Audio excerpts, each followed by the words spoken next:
সত্যিকারের দেশপ্রেমিক খুঁজে বার করাটা অনেক কঠিন। কেন বর্তমানে সত্যিকারের দেশপ্রেমিক খুব কমই আছে বলা যায়। কেন যে যার যার লাভের জন্য চলে, কিন্তু সাধারণ জনগণের দিকে কেউ তাকাতে চায় না। আর জনগণকে সুকরেই তারা কাজ করে। দেখবেন সকলেই বক্তৃতা দেওয়ার সময় বলে সাধারণ জনগণ আমার সাথে, আরেক দল বলে যে সাধারণ জনগণ আমার সাথে। আসলে যারা খেটে খাওয়া মানুষ তারা কোনো দলের পক্ষেই কাজ করে না। তারা তাদের পেটের যে পেট কিভাবে চলবে তারা ওই দিকে কাজ করে, তাদের সংসার কিভাবে চলবে তারা ওই দিকে কাজ করে। কিন্তু যারা রাজনীতিবিদ আছে তারা দেখবেন সবসময় বলে যে সাধারণ জনগণ আমার পক্ষে,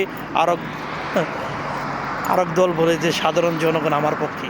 আসলে করলে সাধারণ জনগণ কারো পক্ষেই থাকে না। আর সাধারণ জনগণ কোনো ঝগড়া বিবাদ এবং কোনো ঝামেলা যেতে চায় না। কেন তাদের তো সংসার আছে, পেটের টান আছে, সংসার কিভাবে চলবে।